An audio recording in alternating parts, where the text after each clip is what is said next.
Hello guys, स्वागत है आप सभी का फिनेंस टॉक्स की फर्स्ट वीडियो में। वैसे तो आप सभी जानते हैं कि मेरा एक और चैनल भी है जो इसमें कि मैं व्लॉग्स वगैरह डालती हूँ, मोटिवेशनल वीडियोस डालती हूँ, सीए स्टूडेंट्स के लिए जो पढ़ाई की न्यू न्यू टेक्निक्स है वो सब डाला करती हूँ कि कैसे पढ़ना चाहिए, जो कि बाकी स्टूडेंट्स के लिए भी बहुत ही हेल्पफुल साबित होती है। लेकिन फिर भी मैंने सोचा कि क्यों ना मैं फाइनेंशियल लिटरेसी के लिए एक सेपरेट चैनल बनाऊं, तो आ गई हूँ मैं आप सभी के सामने अपनी फर्स्ट वीडियो लेके। उम्मीद है जैसे आपने उस चैनल को ढेर सारा प्यार दिया, वैसे आप इस चैनल को भी ढेर सारा प्यार देने वाले हो। आप सभी जानते हैं कि जितना ज्यादा मुश्किल होता है पैसे कमाना, उससे भी ज्यादा मुश्किल होता है उस कमाए हुए पैसे को सही से मैनेज करना। अगर पैसा तो कमा लिया लेकिन आप सही से मैनेज नहीं कर पाओगे तो आपका जो पैसा है वो सारा जल्दी जल्दी जल्दी जल्दी खत्म हो जाएगा।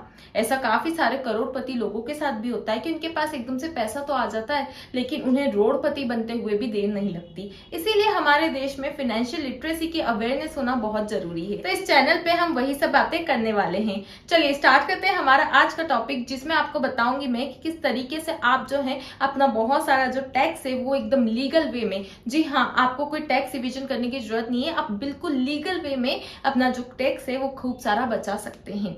जैसा कि मैंने बताया कि लोगों को पैसा कमाना तो फिर भी आता है लेकिन उस कमाए हुए पैसे को सही जगह सेव करना, सही जगह इन्वेस्ट करना वो उन्हें नॉलेज नहीं होती है। तो यही हम सीखेंगे कि किस तरीके से उस कमाए गए पैसे को जो है हम सेव कर सकते हैं और इन्वेस्ट कर सकते हैं ताकि वो जो आज की कमाई है वो कल के लिए काम में आए। तो जानते हैं कि आखिर हम किस तरीके से हमारी जो कमाई गई इनकम है उस पे हमारा जो टैक्स जो गवर्नमेंट को देना पड़ता है उसको एकदम लीगल वे में हम बचा सकते हैं। तो फर्स्ट मेथड जो है वो है होम लोन के द्वारा। अब आप बोलेंगे कि लोन तो हमारी लाइबिलिटी होती है, तो लाइबिलिटी से आखिर सेविंग कैसे हो सकती है, उसमें तो हमारा खर्चा होता है। अगर हम लोन ले रहे हैं तो उसपे तो हमें इंटरेस्ट जो है अपनी जेब से देना पड़ रहा है, आखिर उससे टैक्स कैसे बचेगा। तो आपको एक बात पता नहीं होगी, वो है कि सेक्शन 24 के अंदर आप जो अपनी पॉकेट से जो इंटरेस्ट दे रहे हो अपने होम लोन पे, उस पे जो है वो डिडक्शन आप क्लेम कर सकते हो। जी हाँ, जितना भी आपने इंटरेस्ट जो है वो पे किया है उसमें अप टू 2 लाख जो है उसका आप जो है डिडक्शन ले सकते हैं।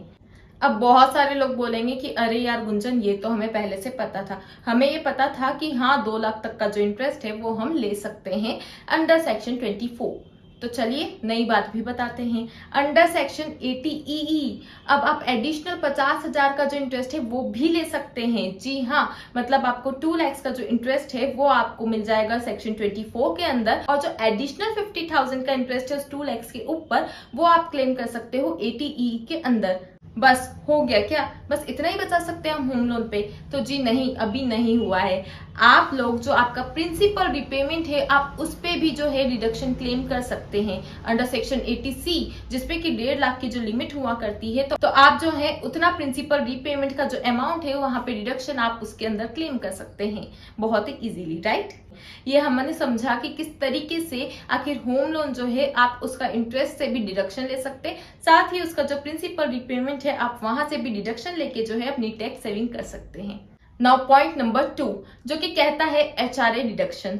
अब अगर आप सैलरीड एम्प्लॉय हैं और आप जो है आप रेंट पे कर रहे हैं तो आप उसका हाउस रेंट अलाउंस के अंदर जो है डिडक्शन क्लेम कर सकते हैं। अब आप कहेंगे नहीं, हम तो जो है हम रेंट नहीं पे करते हैं, हम रेंट से नहीं रहते हैं, हम हमारे पेरेंट्स के साथ रहते हैं। तो क्या आपको पता है कि जो HRA का डिडक्शन है वो रेंट पेएबल टू पेरेंट्स में भी अलाउड होता है।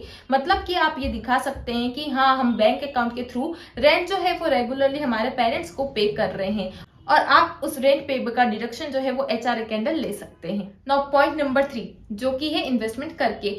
फर्स्ट पॉइंट में हमने समझा कि किस तरीके से आप लोन लेके जो है आप टैक्स बचा सकते हैं। सेकंड पॉइंट में देखा कि रेंट पे करके टैक्स बचाना है। अब थर्ड में ना आपको इन्वेस्टमेंट करके अपना पैसा जो है वो बचाना है। अब आखिर वो कैसे होगा?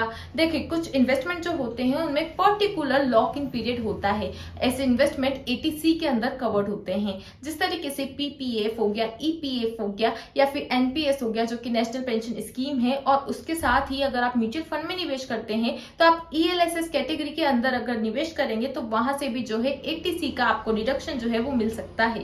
तो इस तरीके से आपने जो पैसे इन्वेस्ट करे हैं उस पे आपको रिटर्न्स तो मिलेंगे ही, साथ ही आपका जो टैक्स है वो भी बचने वाला है। अब बात करते हैं हमारे नेक्स्ट पॉइंट की, जो कि कहता है कि आप इंश्योरेंस लेके भी आप जो है टैक्स सेविंग कर सकते हैं। आखिर वो कैसे? क्योंकि उस इंश्योरेंस पे जो आप प्रीमियम पे कर रहे हैं वो ATC के अंदर आप डिडक्शन उसका क्लेम कर सकते हैं।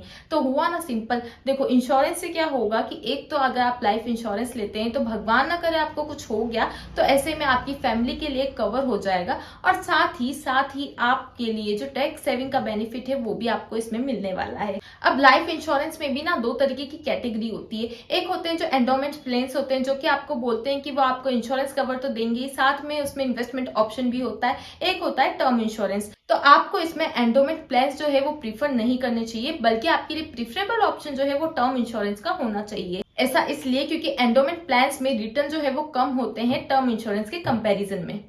अब बात करते हैं इस वीडियो के लास्ट पॉइंट की, जो कि है फिफ्थ पॉइंट बोलता है कि HUF बना के भी आप टैक्स की सेविंग कर सकते हैं। अब आप बोलेंगे आखिर HUF से ऐसा क्या होने वाला है? तो देखो, आपको पता होगा कि हर एक इंडिविजुअल को जो है अपनी कमाई की पूरी इनकम पे टैक्स नहीं पे करना होता है। बेसिक एग्जम्पशन लिमिट जो है उतनी इनकम पे उसको कोई भी टैक्स नहीं लगता है। अब वो लिमिट अगर एक्सॉस्ट हो जाए तो आपकी वो जो लिमिट है उतनी ही सेम लिमिट जो है HUF को भी मिलती है। तो आपको करना कुछ नहीं है, आपको जस्ट एक HUF बनाना है। तो जो भी एक हिंदू अनडिवाइडेड फैमिली है वो एक HUF जो है वो क्रिएट कर सकती है।